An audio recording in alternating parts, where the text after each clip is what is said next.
Kurt stared dumbfounded at the apparition, her mournful expression now set with determination. "So what do you want from me?" he whispered, over the distant, constant dripping and creaking of the house. "I have lingered all these years waiting for the cycle to complete, and now Angel is dead. She has entrusted you with a mission. I wouldn't say entrusted, I just happened to be there when she died. How does that make me capable of carrying out her wishes?" "It does not make you capable, but it does make you fated to. What does she want from me? What do you want from me?" Angel had come across a great truth, and that is why she was murdered. There were 4 love children who went into orphanages. 2 of them, my brother and me, are dead. The demon has sought out the other 2 and initiated them into its service. They are out there, and they must be stopped. A powerful entity has told me these things, and I will not dare doubt its word. What entity? There is far too much for me to explain, and you would not understand. How in all this insanity would you think I could do anything? You will not be alone. And as she spoke, Kurt heard the door open behind him slowly, and as he turned, he saw a tall, dark specter standing in the shadows. This is Stephen Aldry, also known as the Full Moon Killer.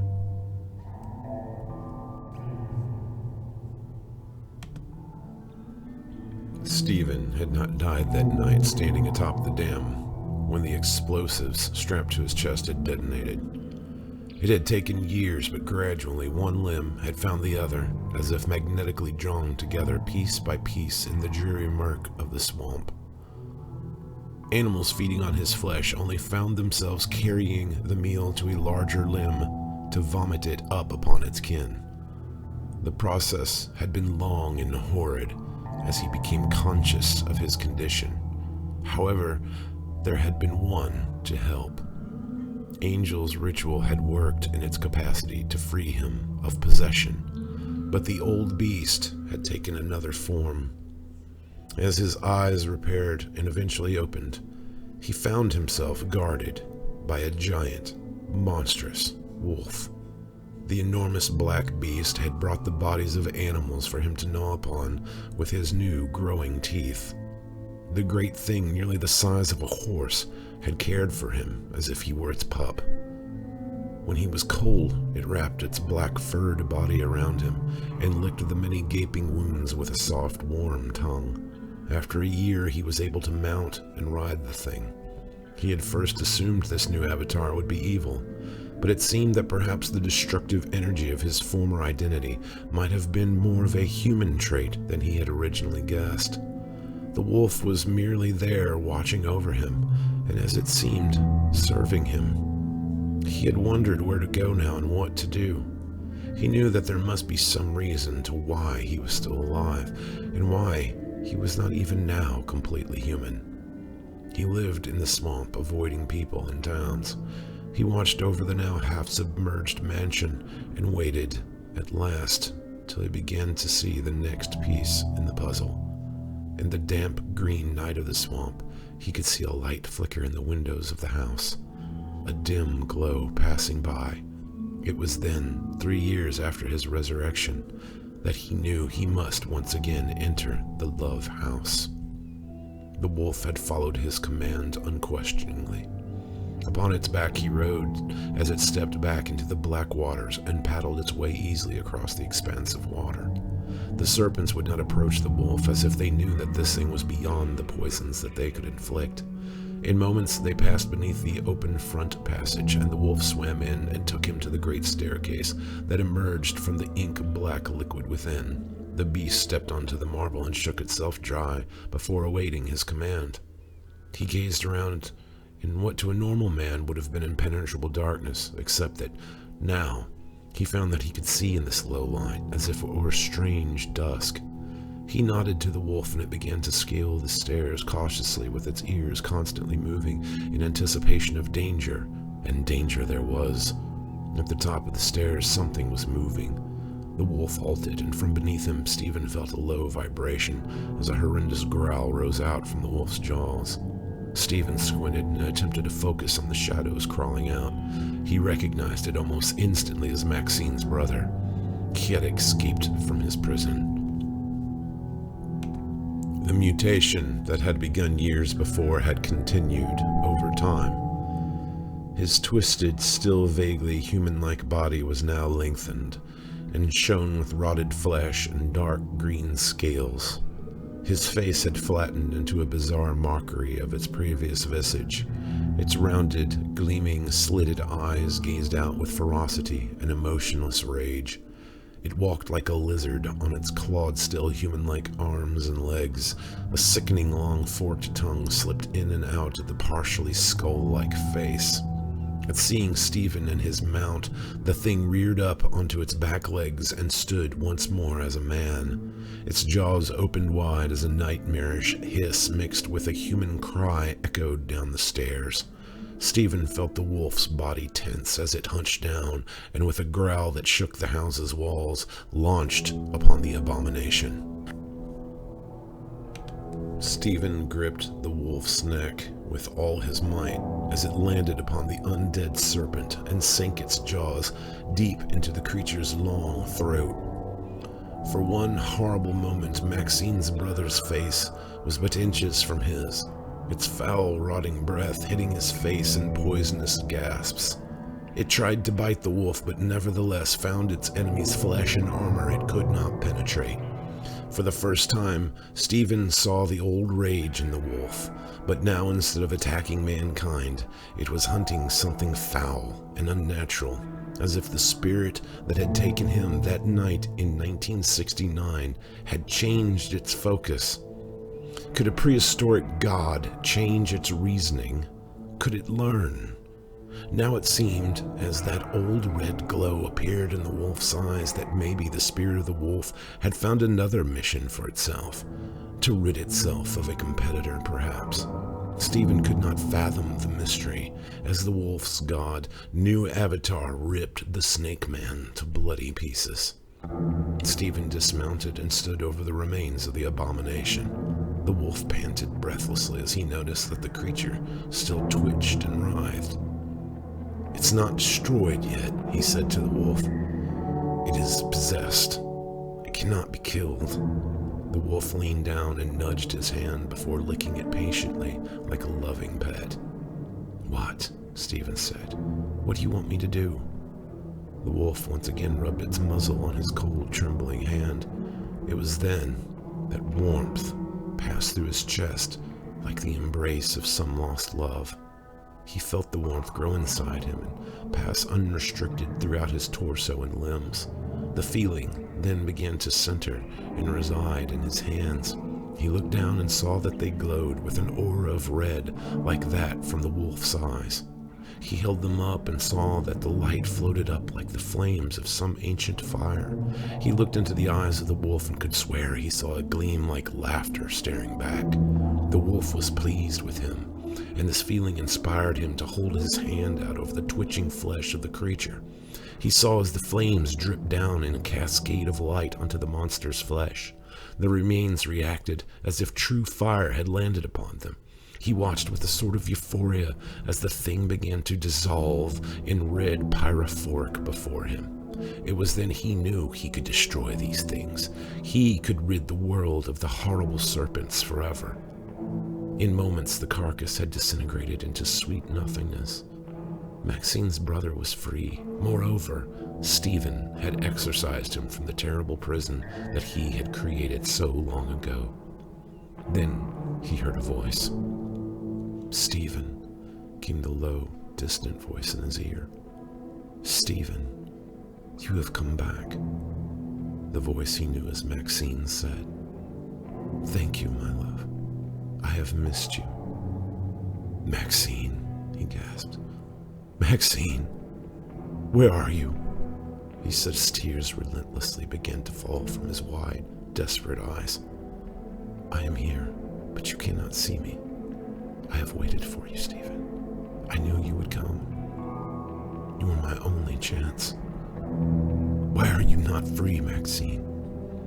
Why have you not gone on and left all these nightmares? For the same reason as you, our work is not yet done. Our daughter has carried on in this tragedy, and we will help finish it. Can I not see you, Maxine? Please. I have missed you so very much. He moaned as he fell to his knees, the wolf staring on with hurt that its child wept. Not you, but another. He will arrive soon. He will be your friend as well as a brother. He will see me. But why not me? He screamed, as his emotions erupted into sobs and broken, heart-wrenching tears. Because you must wait, and we will go on together when the task is finished. Stephen nodded his understanding as the presence he knew so well left and went off to its own ghostly dreams. He climbed atop the huge wolf and let it carry him, exhausted and weeping, back out of the mansion and into the swamp. Can you see her? The shadow from the door said, as Kurt shook and felt cold creeping deep in his body. Yes, he said, as the shape moved closer. She is beautiful, isn't she? The shadow said, as the details of its appearance grew more visible. He was tall and emaciated from long years of barely existing in the swamps. He wore a long, weather-stained trench coat with faded blue jeans and an unraveling sweater beneath. His hair was long and white-streaked, cascading down over broad shoulders. The face, half hidden in an untrimmed foot-long beard, was weathered and cracked, like those he had seen in black and white photos of the old Native American chiefs. Yes, she is, Kurt said, as he noticed a huge black shadow moving in the darkness behind the figure in the hallway. I envy you, Stephen said now, but a step from Kurt. You can see the only thing I have ever loved on this dark earth. I wish now that I had come back here so many more times, that maybe I could have stayed here with her through it all. It seems like you couldn't have done that. I mean, she would have been hurt or something if you had. Did it sound like that to you when you heard the story? Yeah, it really did. I don't think you guys could have been together the way you're talking about. Good. I'm glad that you saw it that way. Sometimes I feel like I was being selfish, cowardly. Like maybe I could have done something different. I don't think so. Kurt could only stare at the figure before him as the head of a giant black wolf peered through the doorway. Am I supposed to go with you? He asked, as Audrey turned and began to scratch the beast beneath its chin like a lapdog. Yeah, I guess so. But I have to tell you that I haven't been around another person for decades. Hey, that's cool, Kurt said, with a slight chuckle, 'cause I'm not even really sure this is real. Anyway, honestly, from personal experience, it's probably not. As they rode north on the back of the massive black wolf, Kurt could hear Maxine's voice whispering to him of a great disaster about to be unleashed upon the world. There is no way to stop this evil now. We can only sabotage its plans and hope that this might help save lives and souls to come. As they crossed the eastern tip of Tennessee, Kurt inexplicably became afraid as he contemplated the implications the spirit was suggesting. Maxine's two surviving siblings had somehow composed a plan which promised a nightmare unlike any he could imagine befalling the world. As they navigated through the backcountry, Kurt became aware that they were being continuously spotted as they leapt fences and crossed fields. More than once he was sure that their picture was being taken by bystanders with cell phones as they sped past rest stops and gas stations. It occurred to him that it mattered little if they were being exposed to a world that was teetering on destruction. The very next day, he had entered a grab-a-snack convenience store with a list dictated by Stephen and recorded on his forearm. He had stood in line with a box of fried chicken, potato wedges, and a basket full of assorted Little Mary snack cakes when he noticed a blurred photo on the cover of the Seeker tabloid, displaying a large creature apparently ridden across a field by two indiscernible shapes. He had smiled at his small personal notoriety and purchased the magazine. He had left the store grinning as he crossed the highway into the woods where Stephen waited, with the excitement of a child at Christmas. He sat nibbling a chicken leg and scanning the article as Stephen began his meal by stuffing a cupcake into his mouth. Finding himself disappointed that the article was suggesting that the blurred image was a mutated gray wolf and discounting the shapes on the back as tricks of light, Kurt studied Stephen with renewed curiosity. How have you been living, Steve? Kurt said with measured compassion. Stephen thought for a moment as he chewed, and then responded with, "Not very well, brother." "What do you mean?" "It's not easy being a freak of nature, my friend. To be honest, the past decade had been just about the most relaxing I've ever had. At least I wasn't on the run all the time.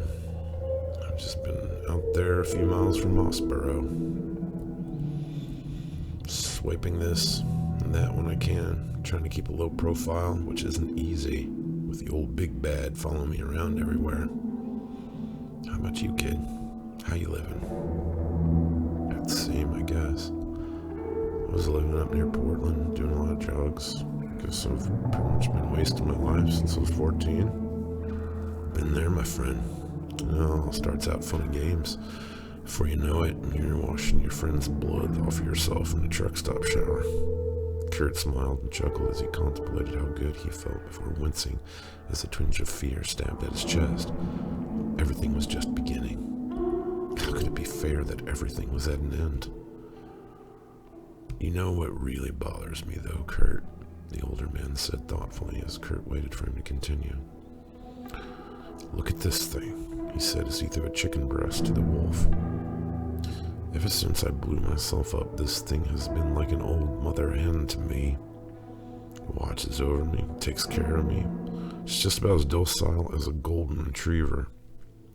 I had believed my entire life that some kind of homicidal beast was controlling me and forcing me to commit all these horrible things over the years. Yet I look at this big, calm, intelligent being, and I wonder if maybe that rage was more a part of me than it ever was the wolf. It's as if what awakened in me during the transformation was a repressed fury merely amplified by the power that was coursing through me, and misused by me and me alone. I was the one who was out of control. That's what scares me, Kurt. The thought that maybe the only curse I ever lived under was the one of a troubled mind given too much power." Studying the leathery, troubled face of the wolf shaman, Kurt wondered if he could possibly be right.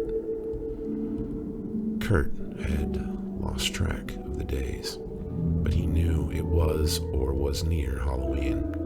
They had found their way into Illinois, guided by some magnetic instinct which was driving the wolf towards some destination which Kurt supposed was the Love Mansion. Maxine had said that she would be somewhere in Illinois, and they had to reach her before her brother did.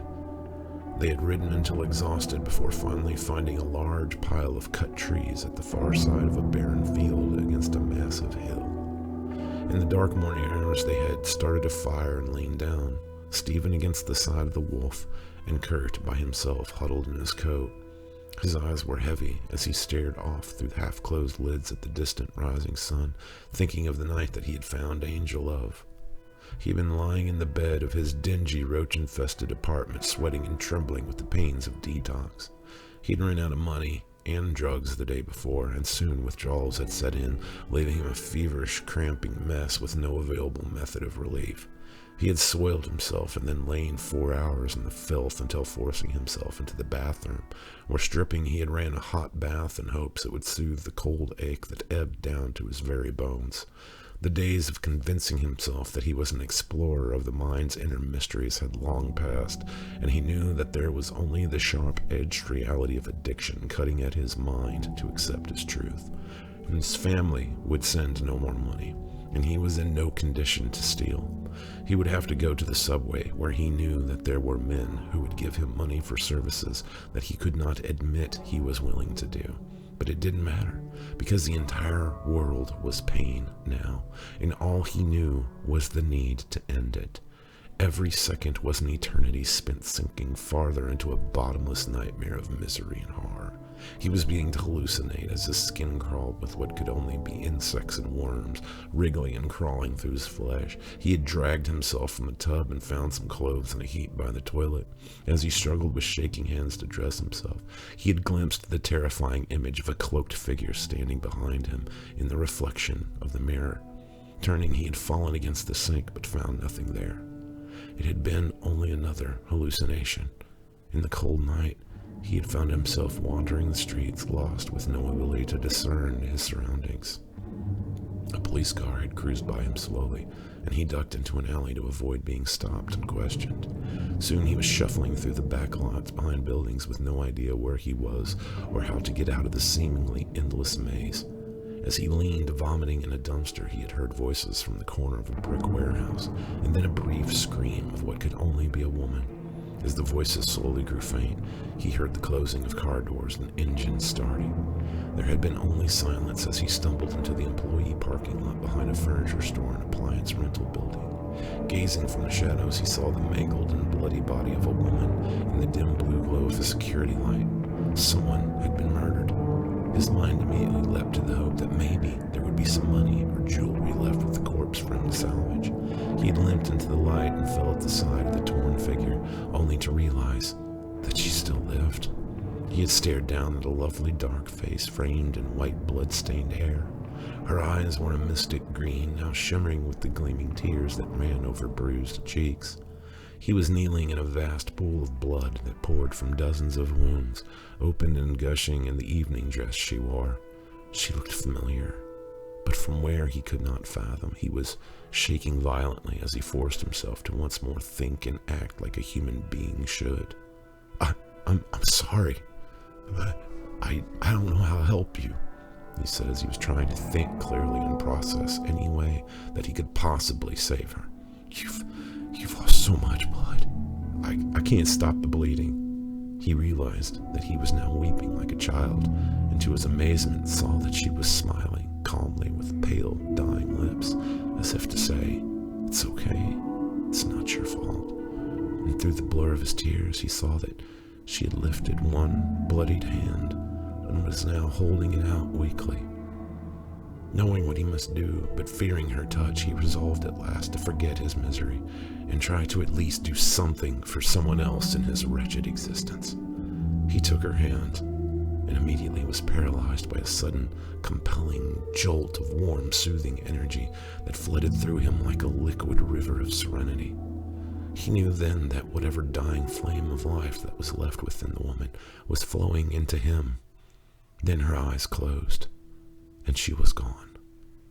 As he stood, grasping his head with both hands and surveying his surroundings, he became acutely aware that for the first time in many years, or perhaps even in his entire life, he was purely and unrestrictedly awake. Falling back with shock, he had taken one more look at the lifeless form floating in a pool of blood, which in the dim luminescence of the night appeared a bright, vibrant violet. He had then turned and ran, a coward, fleeing from the eye of some hidden god. But he would soon learn that there was no running from a power that could heal a broken life with a touch. It was with this thought, wishing he could start his life all over again, feeling like this, that he drifted off, only dimly aware that something had moved behind him.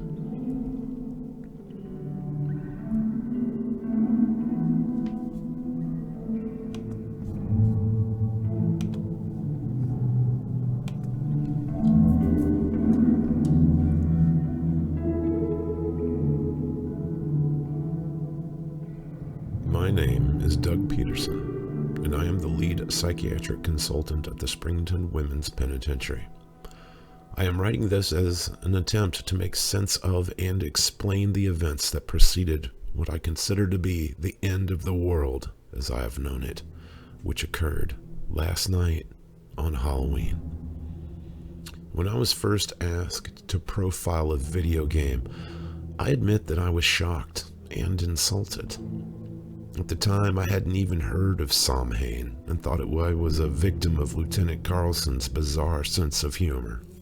However, as I got deeper and deeper into the assignment, I found myself plagued with a growing fear I could not explain or describe.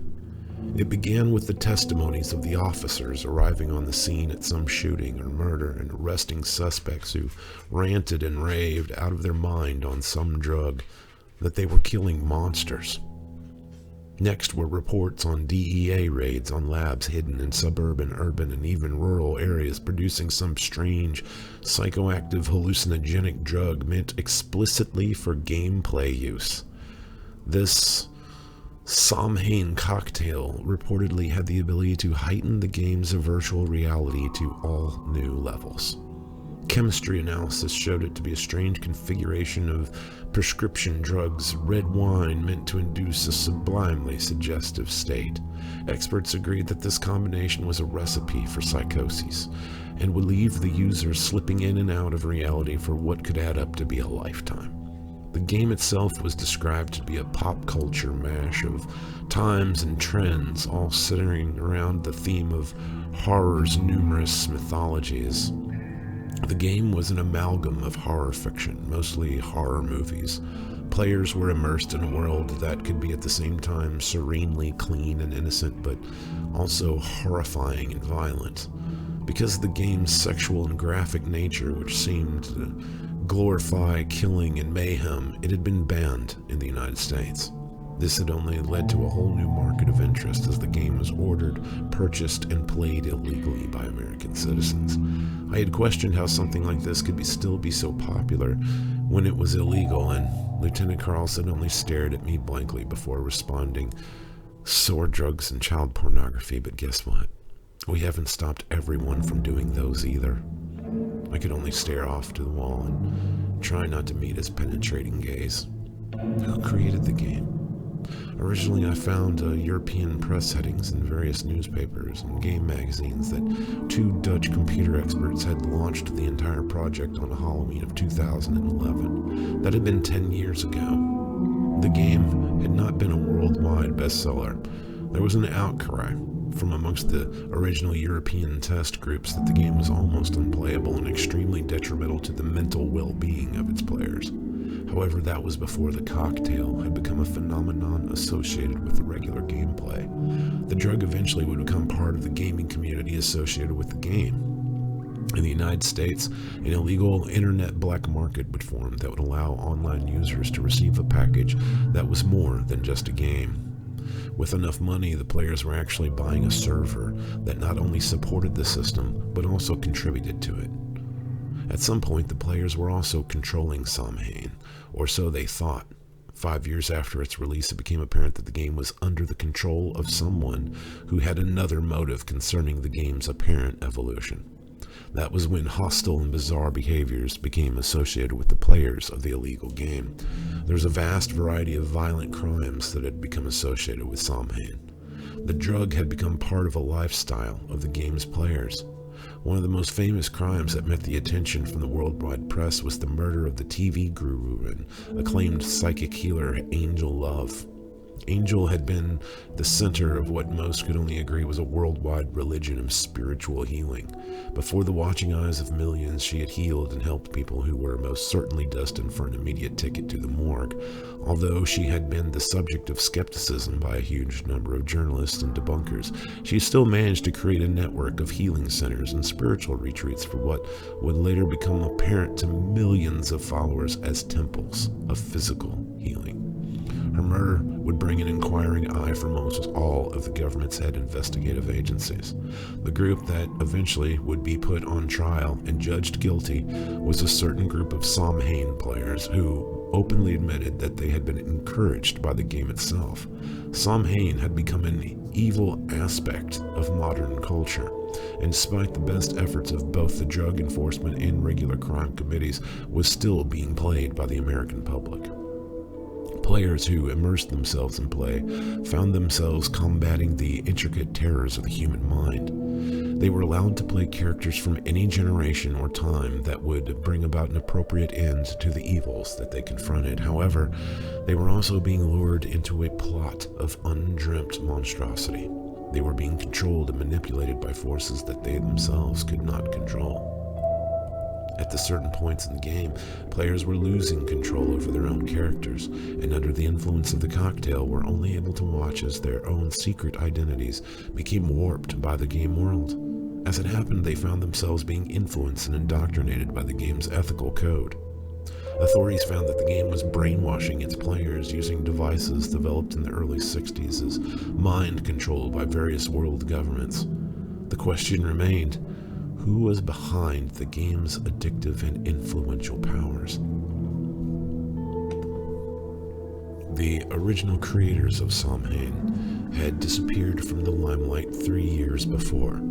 In fact, they were among a worldwide missing persons list that could only have been comparable to the hunt for Nazis escaping the ruins of Germany after World War II. In Europe, where the game had remained legal until only a half a year previous, the crimes that had become associated with the game were astronomical. Players had become convinced by the game that the world was filled with horrors that they needed to destroy. That very day, the news broke. Authorities had released a report that a female ophiology specialist had been arrested for the murder of countless innocent people via snakebite and distributed the blood of snake-bit victims to several unknown sources. We at the prison were notified that the woman was being brought directly to our penitentiary, and I was being assigned to interview her. Her ramblings seemed fantastic and delusional. I wrote her off as a paranoid schizophrenic. Why was the hitch of our compound confusion? Still, we had not made the connection to Samhain. It wasn't until a gamer showed up of his own accord at a police station in Springton with ravings of a horrid new addition to the game that this should have made sense. He said that when he had but a few hours before attempted to enter the game, he had witnessed a terrible new alter reality that had made him frightened and paranoid enough to the point of logging off. He was terrified that his friends, who were buying up a new cocktail additive, might be in danger. However, he was not being taken seriously and immediately sent for the psychiatric evaluation to me. After a brief interview, I had some comforting words and sent him on his way. I admit that I still had no inkling of any connection between the arrested doctor in custody and the boy's story of an altered drug. It would not be until Halloween night, when it was far too late, that I would put all the pieces together. When he logged on, there was only one scene present: a great mansion positioned in the middle of a swamp filled with snakes. Presiding over the vision was a giant serpent, demanding fealty from the players. The thing demanded that all speak the words of a poem or chant that was running over the screen continuously as the snakes writhed and bit at the characters of the game. I wondered how many of the players were speaking the chant as they ingested the contents of their newly acquired Samhain cocktail. In the following days, I would learn that the numbers were not in the thousand and not in the millions. A great apocalypse was about to occur. A mass suicide on the scale of nothing that any of us could have imagined. All over the world, people were speaking the words and imbibing the compound. People, mostly kids, were falling into seizures before the monitors of their home computers. As they writhed and screamed, they felt the intrusion of an alien force into their very psyche and soul. In a moment, the serpents entered. They were taken and possessed in the course of a half of an hour. Millions upon millions of people became something between life and death, animal and man, between natural and unnatural. Afterwards, they stood up and crawled from those closed, secret rooms and went out into the world to spread a plague. A lone doctor working in the field of snakebite rehabilitation had, in secret, been harvesting blood from snakebite victims to distribute it amongst the world's Samhain players. The players then had ingested it as they read out loud the words of a ritual that had been hidden for ages, only to be made readily accessible to the players of this nightmarish online game. A tragedy was all but destined to occur.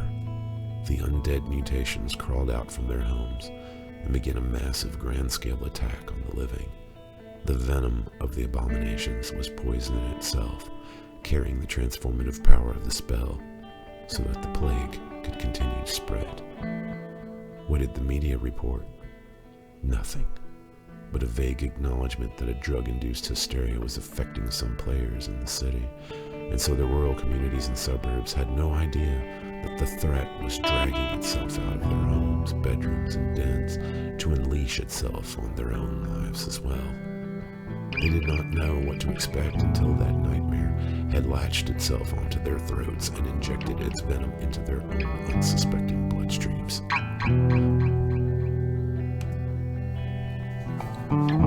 By the time that the news had been announced, the attack was already well on its way into day 3 of the oncoming horror. As I sit here in my office with 3 13-year-old boys that I rescued from my neighborhood, I realize there is little, if any, hope. If I had not seen the horror unleashed in my own town on Halloween night, I would still not have believed it. I do not believe that any of us have long to live.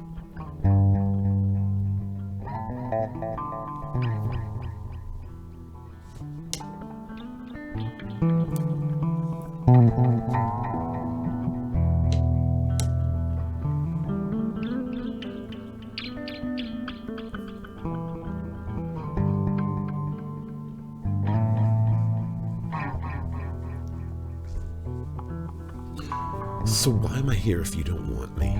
she asked solemnly, glancing down at her glass of vodka. "I need your company tonight," he said almost blissfully. She could tell he was high on something, but on what remained a mystery.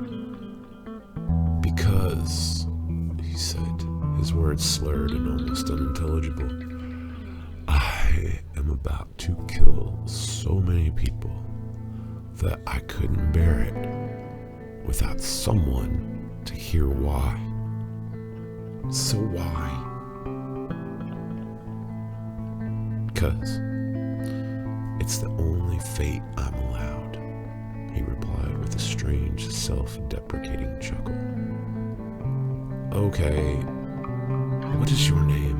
she asked as she undid the black clasp of her bra, revealing small but remarkable breasts to her employer. "Oh, my name. For a long time I'd forgotten it. I knew my first name and had memories of childhood. The name that foster parents wrote out every time I was arrested or drunk. The whole name I didn't find out until 30 years ago, when I traced my adoption back to a family forgotten." Irritated by his monologue, she questioned on as she pushed her half-naked body into his seated form. "What was it?" she asked, faking sublime ecstasy at his cold touch. "Andrew," he replied. "Eventually I learned my name was Andrew. Love." "Love," she whispered underneath her breath. "That's a sexy name." She groaned as a sudden desire stirred in her abdomen. She became suddenly uninhibited and lustful as the name passed her lips. As if by merely saying the word, everything had changed drastically. Instead of him being the mark and prey, she had irrevocably become vulnerable and subdued by her own lust. "Yes," he answered calmly. "I learned that I was part of a great architecture on the part of my father." "What do you mean?" she asked as her desire became a full assault on her every nerve ending. "I learned that blood is like a contract, that time has no law over the binding agreements that flesh has made. I found that when our fathers and mothers agree to the fates that are given to the most obscure of chances, fate holds that bondage as real and true. My education in death was one of vengeance and spite. Searching revealed that I was bound to do the work of those long since decayed. I wanted to know my parents, and I found them to be corrupt and degraded by great evils.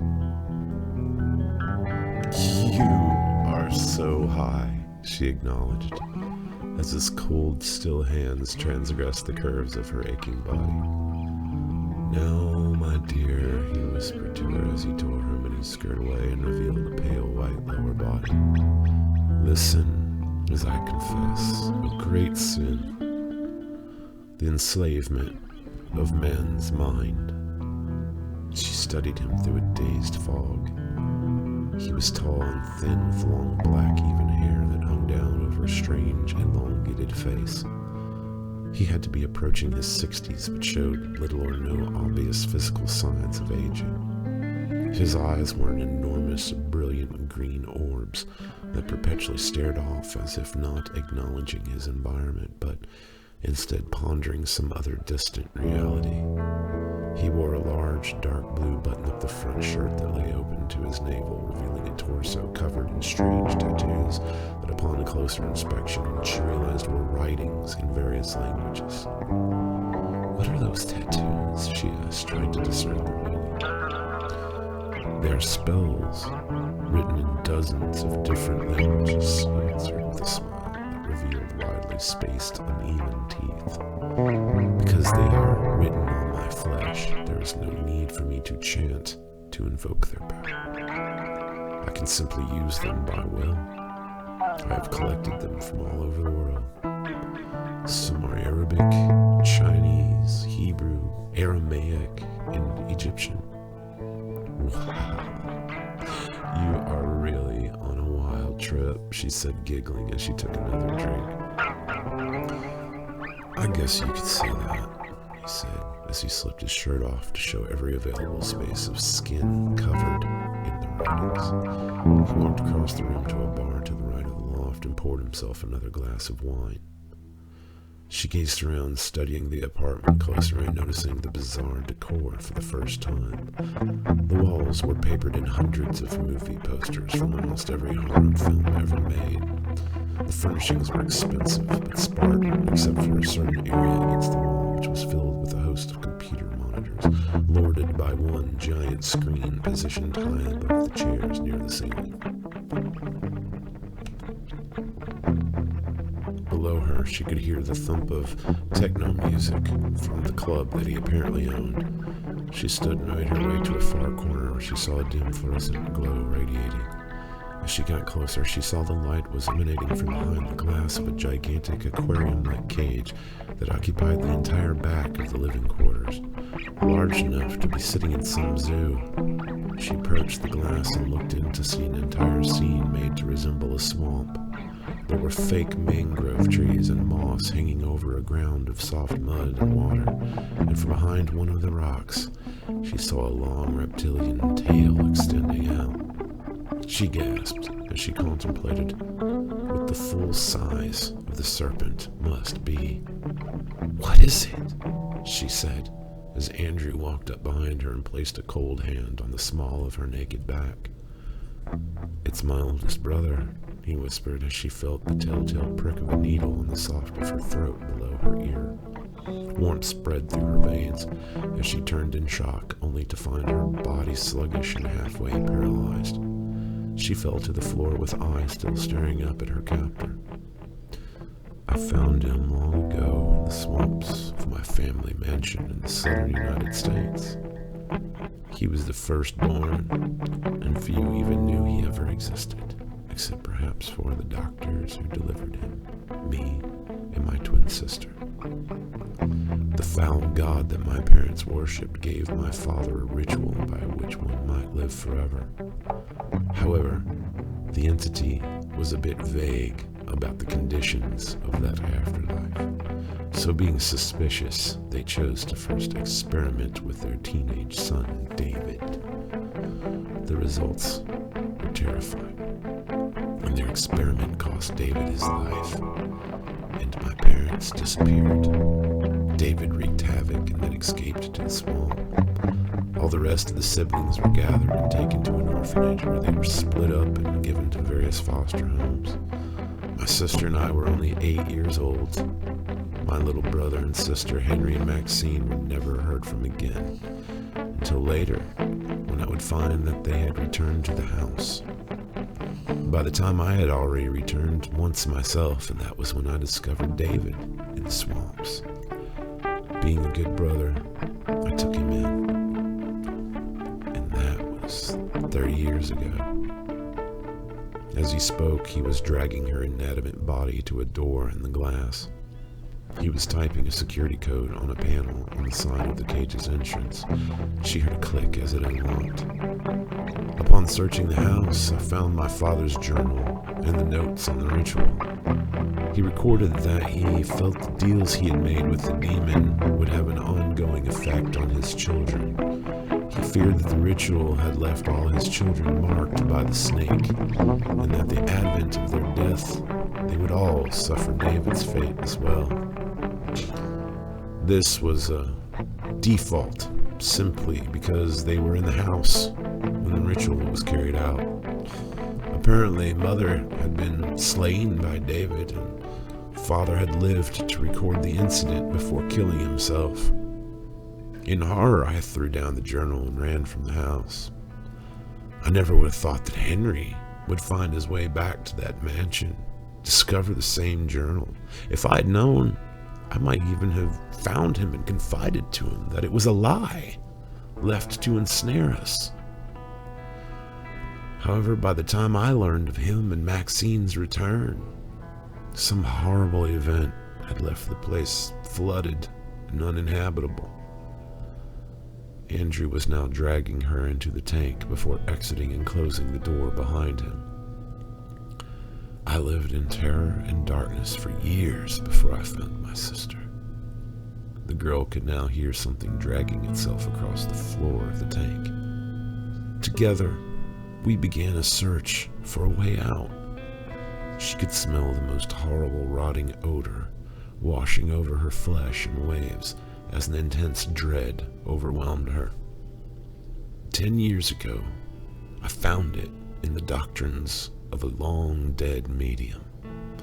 Within her mind, she screamed as the great horrid face of some monster appeared looming over her, still vaguely human-like, but with most features nightmarishly twisted into skull-like snake. It stared down with glowing green radiance lighting in its serpentine eyes. The task was monumental. We would have to trade millions of souls to the snake to maintain our own forms in this world. But once I arrived here in Amsterdam, a way was shown to me, and a plan began to form. A long, enormous forked tongue lashed out as the thing's jaws opened, and it sank its fangs the size of daggers deep into her chest. That was when I met these two young computer experts who had some strange ideas for a new online video game. With my backing, their dreams were realized. She could feel gallons of hot acidic poison being dumped into her body. Death was excruciating and quick. "Get back, David," he ordered, raising his hands, which glowed the same green that had shone from the abomination's eyes. The creature slithered back, watching as Andrew withdrew the corpse of its victim from the tank and once again closed the door. You would have liked those boys, my dear, but alas, they could not take the game where I needed it to go. That was when they, like you, were introduced to David. He gathered the body in his arms and carried it to another room locked by a security monitor. This one, opening by voice command, led him into a cold, dim chamber furnished only with a long metal morgue table. Inserting several long metal spear points hooked to hoses into various points of her body, he turned on a machine that hummed like a giant vacuum. I require the blood of someone killed by a serpent's poison, and for it to be ingested by someone who has been a part in the ritual. That is where you and many others like you come in. After that, the bite of the transformed becomes a contagion. As the machine pumped, he left the room, wiping his hands with a rag before seating himself before the giant monitor and turning it on.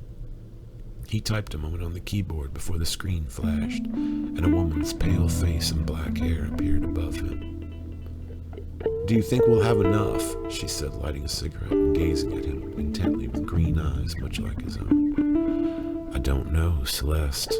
There is no specific amount or number. We have only to please the serpent. Distribution will begin tomorrow here in Europe, and you will begin in the States. I will launch the upgraded game tonight." "Okay, I have to go. It's getting kind of crazy here. The FBI has been sniffing around the Springfield, asking questions." "Have you had any more trouble from the guild?" "No, just the Asian a few weeks ago, but I doubt there'd be many more like him. I'll contact you tomorrow night." With that, the screen went blank. Andrew turned his chair to the side and on a smaller monitor began to type the activation code for the next update for Samhain. He longed to tell her all that he had planned. They would not have to face the curse their parents had left for them. Furthermore, they would be immortal and together forever.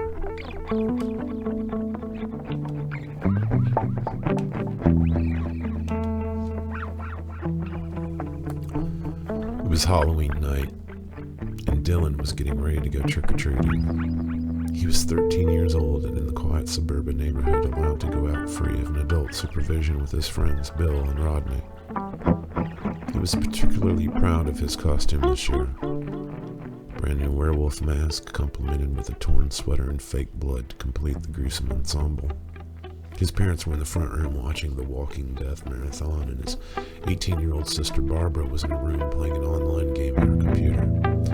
On such nights, which were almost every night, she would lock her bedroom door and plant herself before the big plasma screen TV that she used for a monitor, where she would remain hidden until she may or may not reappear in the morning.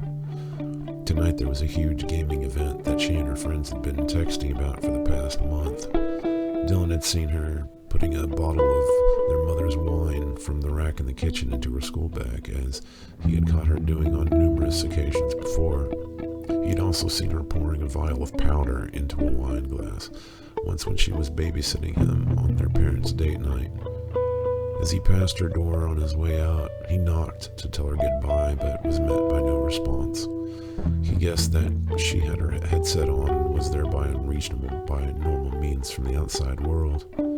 Grabbing his huge treat bag, he said goodbye to his parents, who sat cuddled together behind a cheese tray and wine bottles on the living room couch. They smiled, told him to be safe, and that they loved him as he left the house.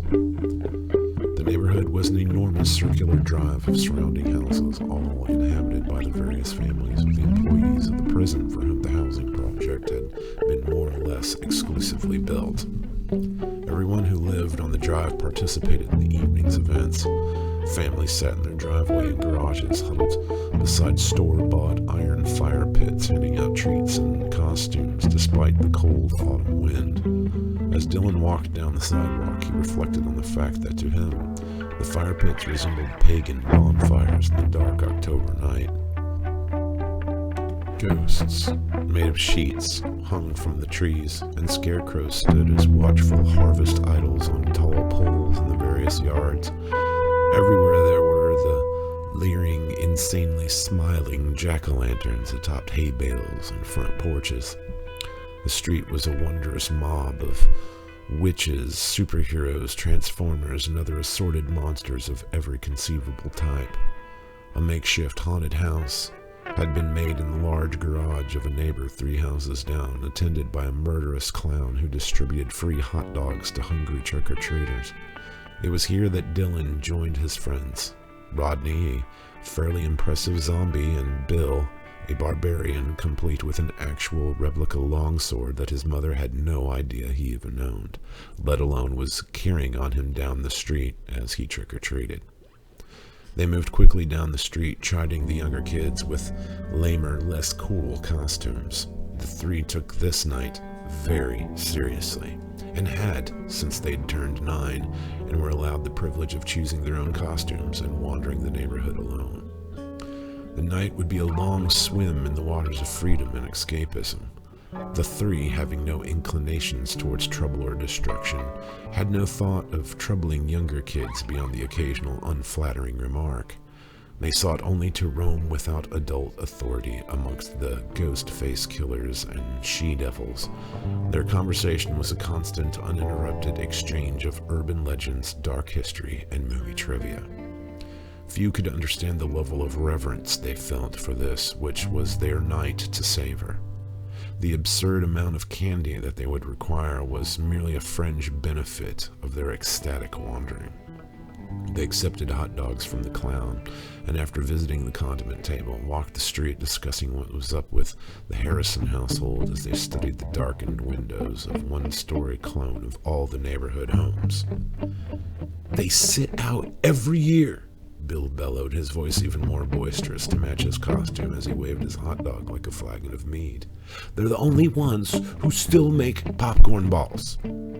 "Samhain," Rodney answered, licking mustard off of his fingers like the brains of a victim. "Seriously," Dylan groaned irritably. "They've got kids, for God's sake." "Mom said they sent Roger and Michaela to their grandma so they could play all weekend," Rodney added matter-of-factly. "Unreal," Bill said, shaking his head with disgust. "My stepdad's playing tonight, too." "Where's your mom?" asked Rodney as he dug in his bag in search of a lunch bar. "Out drinking with her sisters like they do every Halloween. They all get whored up in sexy costumes and go watch strippers at the gay clubs in the city." "Larry doesn't mind," Dylan said, drawing an "are you kidding" look from Bill. "I think he's just happy to be able to play the game uninterrupted. Hell, I could stay out all night if I wanted and they wouldn't even notice."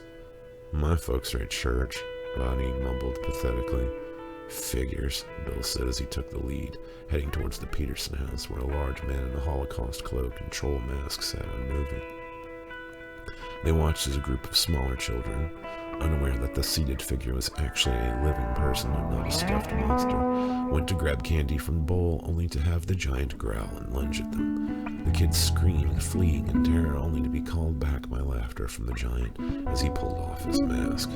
"Good one," Bill called out as Dylan tried to imagine the man interviewing prisoners as the prison's residing psychologist.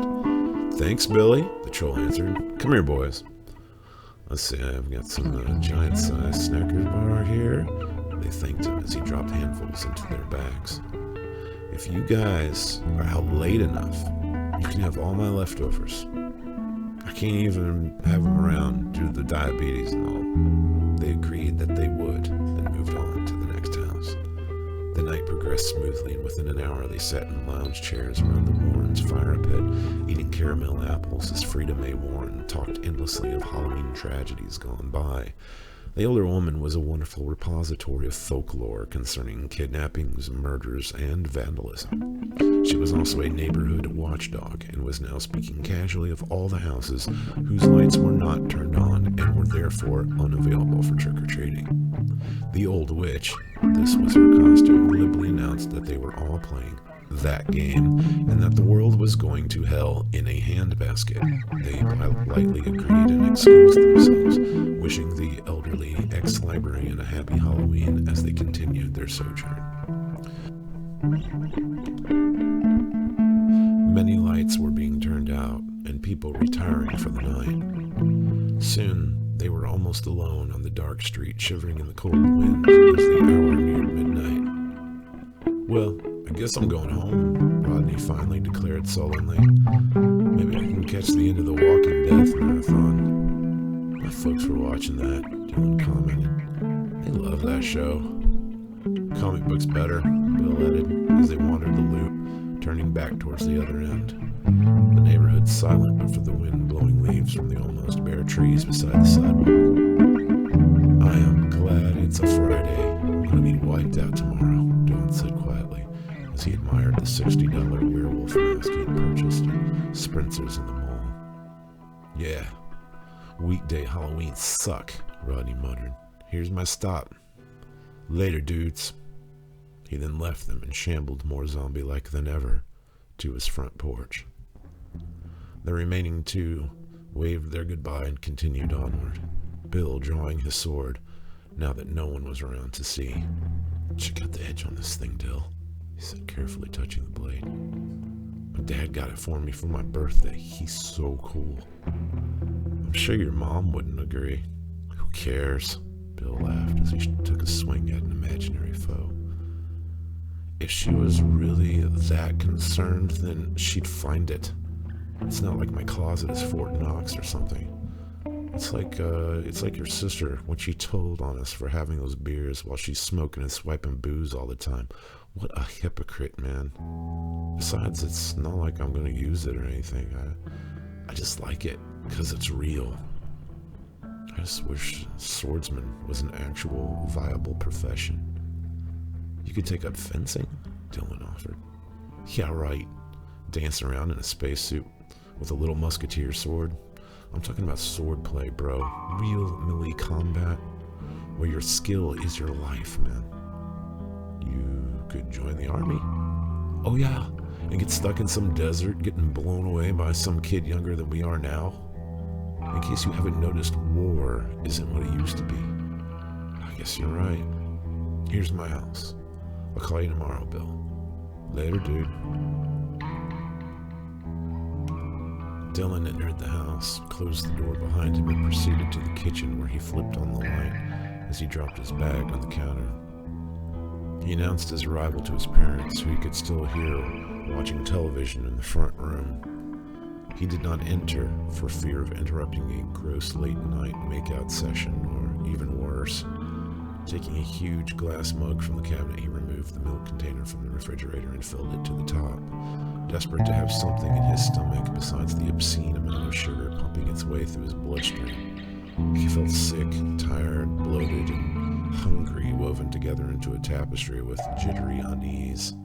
He stood briefly in the doorway to the living room, which was dark except for the strobe-like flashes of the flat screen set high on the wall. He guessed his parents were lying together on the sofa, hopefully asleep. He walked down the hallway, noticing that his sister's door was open, with dim light flickering from within. Hey, Barb, he said to the darkness, as in the living room all was dark, but for the television set above the reclining chair from which his sister usually gamed, but now lay empty. There was a bizarre symphony of noises filling the room. Their source, the surround sound speakers positioned in each of the room's corners as her headset lay unplugged on the floor. The sounds were a combination of low hissing, lapping water, and a voice speaking in a chant beneath it all. Seeing images on the screen, he entered and stood before the eerily moving screen as if looking through a window into another world. The landscape he saw before him was a swamp filled with trees that climbed up from a vast pool of black water. In the distance, hovering like a pale, decayed ghost, stood the remains of a mansion beneath a clouded, raining sky. Small circular ripples appeared in the water as the falling drizzle broke the obsidian-like surface. As Dylan's eyes adjusted to the scene, he could now make out the presence of snakes coiled around the low-hanging branches of the trees. It was from these which the hissing originated. The sound of the chant could only be coming from within the distant mansion. He could now discern shapes floating in the water, and as he moved closer to the screen, he could clearly see that they were corpses, bobbing like boats of white flesh in the murk. It occurred to Dylan that these were the characters of players, and that the scene he was witnessing was through the eyes of his sister's character, who, like the others, was floating listlessly in the swamp. His eyes drifted to the table by the chair, where there lay an empty bottle of wine, several pill bottles, and a small glass vial laying empty on its side. As he studied these clues, his vision glimpsed movement behind him in the reflection of his sister's dresser mirror. It was Barb. He watched as she crawled into the dim illumination of the monitor with complete silence. Her movements strangely fluid and unnaturally slow as she crept on into the bed behind him on all fours. He could clearly make out her black stockings and torn Ramones t-shirt draped over a thin, pale, white body. Her short, dyed black hair, streaked with blue and pink, fell over her face so that he could not see her expression. He smiled as he realized that he had caught her in the act of trying to scare him as a Halloween prank. "All right, Barb, Halloween's over," he said, turning to face her. But what he saw froze him in the instant panic of a web-caught fly seeing the approaching spider for the first time. Her eyes were wide and yellow, with black, slitted pupils. Her painted black lips were parted enough to reveal the presence of long, white fangs. He watched, shaking violently with terror as her jaw lengthened beyond normal human limitation, as a long, forked tongue slid out between the fangs in one horrid, brief movement. She crouched perfectly still, staring blankly at him, completely devoid of human expression. She began swaying slightly back and forth like a leaf blown by a light summer breeze. Then, in a flash of unbelievable speed, she launched forward across the bed at Dylan. He dived towards the open door, barely escaping the grip of her clawed-reaching hands. He heard her crash to the floor behind him, but continued his terrified sprint down the hallway, knowing her pursuit was far from an end. Now screaming for his parents, he fled to the living room where he tripped over the soft bulk on the floor. He sat upright to see his parents, laying swollen, twitching, and seizing, their eyes wide and staring with large, bloody bite marks on their necks and arms. Barb appeared around the corner with the same halting grace he had witnessed in her room. Her long tongue flicked in the air, and by this new sense she detected him. Still crouching, she gave the impression of sliding across the floor towards him. Unwilling to let hysteria take him, Dylan rose and leapt from the door, opening and slamming it behind him in one movement. He ran to the street and down the block before finally stopping, his heart a pounding drum in his head. He listened closely but could only hear the wind and the cold falling of rain on the leaves, so much like footsteps that he was squinting in the shadows to see if anyone was near. There was no one in the street, and no hint of the nightmare he had just entered at his family home. Then, as if the night had been counting down to some uncertain detonation, noises began one upon the other, like a few stones gaining number as they rolled downhill into an avalanche. There came a scream from within one of the darkened houses, and this was followed immediately by a chain of 5 gunshots. Down the street, Dylan jumped back as he saw an SUV crash backwards through the garage door of a house before racing off, rocking and swerving on squealing tires with silvery spinning rims. Far away, but still audible, there came the distant howling of police sirens. A cold hand suddenly gripped his shoulder from behind, and Dylan screamed, pulling away as he prepared to bolt. He stopped only when he realized that it was Bill, still dressed as a barbarian, his sword drawn and bloody in his hand. "Bill! What's happening?" Dylan yelled, grabbing Bill by the shoulders, his eyes locked on the red ichor that ran down the blade of the sword. "I think I just killed Larry. He was all vamped out. He came at me as soon as I walked in. Yeah, Barb too. She killed Mom." And before he could finish, the reality of what had just happened silenced him like a hard slap. "Dylan, we've got to get to Rodney. He's by himself," Bill said as he began to drag Dylan down the street by his sweater. Dylan could not respond. His mind was refusing to function until some sense could be made, or the situation dissolved completely into a dream. Otherwise, he could not accept this as a real, even as Bill pulled him stumbling along and the door to the Harrisons' house opened. They stopped in their tracks and stared as the by now all too familiar slow-motion crawling movement within drew their attention. Carol and Lewis Harrison crept out onto the lawn hissing as down the street Dylan spotted his gothic punk sister approaching through the yard, skulking in the shadows predatorily. "Come on," Bill whispered, roughly pushing Dylan into a run the rest of the way to Rodney's. They simultaneously pounded on the door and rang the doorbell as more screams were erupting from all around. Rodney soon appeared, glaring at them from a nearby window, as a moment later they heard the unlocking of several bolts and a chain before the door finally opened. "This isn't funny," he began, before Bill practically tackled him in the doorway and all but threw Dylan inside before hastily relocking the numerous apparati.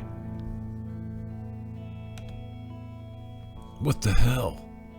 "Shut up, Rodney," Bill said in a stern whisper as he peered out through a slit in the curtains. "Barb killed Mom and Dad," Dylan said, as if just now finishing the thought he had begun in the street. "What? No way," Rodney gasped as if choking on a sharp bone. "And I had to kill Larry. Except I don't think I did, really. He was still, moving and stuff." "It was the game," Dylan said numbly. "She was playing the game. So was Larry and the Harrisons," Bill added as he surveyed the house with caution, moving to check the back door. "Guys, seriously, this is not funny." It was then as Rodney spoke that the neighborhood emergency sirens went off, although usually only activated in case of tornado sightings. Rodney again looked out the window and got his first glimpse of the Harrisons crawling down the street in front of his house. "What are we going to do?" Dylan said, staring at the windows, waiting for more of the things to come crashing in at any moment. "The same thing you do in any emergency situation," Rodney said, still staring at the Harrisons with bizarre fascination. "It's just like any natural disaster, we've got a limited number of options." "And where did you get that line from?" Bill asked as he turned out all the lights in the house. "The Survivalist's Guide to the Zombie Apocalypse," he answered, as if Bill should have known. All three of the boys had been born in the wake of the new millennia, and of course its obsession with various forms of the zombie apocalypse. However, Rodney had been absorbing zombie media and literature since he was in preschool. "We should hide in the basement and barricade the door. Our pantry and freezer are both down there, so we'll have supplies for a little while at least. But first, I'm calling my parents." He withdrew his cell phone from his pocket and scrolled to his parents' number on his contacts list. "They should have been home by now. Come on, dude, call from the basement. There's a TV down there, right?" asked Bill as he made his way towards the door on the other side of the kitchen. "Yeah, they're not answering anyway," Rodney stated, his calm voice betrayed by the shaking of his hands as he closed the cell phone. Once downstairs, they began piling objects, an end table, bar stool, and several 2x4s against the door. Bill turned on the television and immediately found a local network. "So what are they saying?" Dylan asked as he sat down beside Bill in Rodney's dad's chair. "They're yapping about some traffic jam," Bill answered, his lip curled disgustedly. "You're kidding," Rodney yelled after his third attempt at calling his parents. "Of course there's a traffic jam," Dylan said, staring at the stairs. "Those things are crawling out into the streets in the city, and people are freaking out and trying to get away. No one really knows what's happening, and they're all going to end up stuck out on the highways in their cars." "You can't bug out without a plan," Rodney said, finally putting down the cell phone. "It's suicide. You can't sprint through a minefield." They all sat in silence for what seemed like hours. Then suddenly Rodney's house phone began to ring. As if shot, Rodney jumped up and darted to the wall by his father's workbench where the phone was mounted. His moment's hope that maybe his mother's voice would greet him was dashed as a vaguely familiar voice responded. "Hello? Rodney? Yeah, who is this?" "This is Doug Peterson across the street. I saw your friends go into the house. Are you kids okay?" "I guess so. But what's going on, Mr. Peterson?" "Son, I wish I knew. But we can't stay here, Rodney. I've been talking to the police, and those things are everywhere, and they can find people easily. They'll be coming into the houses in a few minutes. I want to go to the prison, and I think you boys better go with me. But Mr. Peterson, my parents might be on their way home." "Rodney, nobody's getting out of the city. Phil told me that there's mobs of people in the streets trampling each other. Your folks are smart, and they'll probably hold up somewhere. If I know your dad, he'll head to the prison first chance he gets. But I can't in good conscience leave you kids in the house. We've got to clear out before the road's blocked. Once we get through the neighborhood, we'll take the back gravel to the prison. They're expecting me, and the guards will be ready to open the back gate.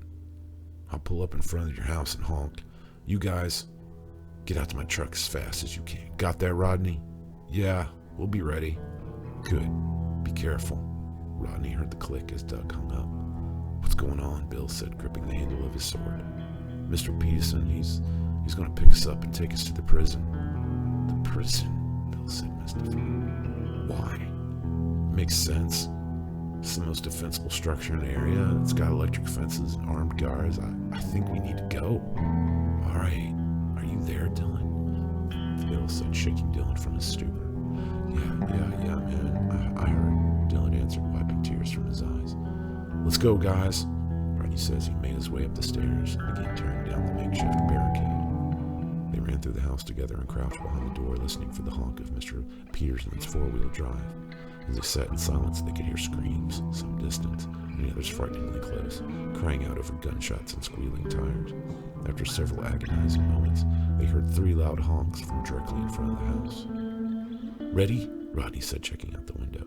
They nodded in agreement as Bill flew out the door and they bolted for the street. During the run, they caught glimpses of the chaos in which the neighborhood had been plunged. As soon as they had left the door, something moved in the bushes outside the windows. One of the creatures had begun right outside the house.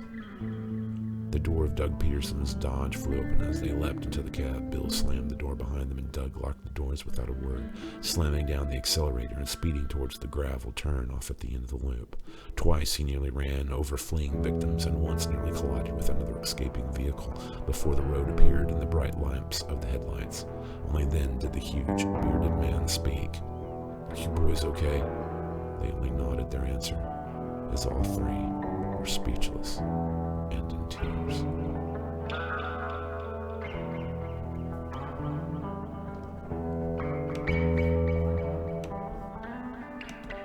The inside of the prison was a mirror of all that was happening outside.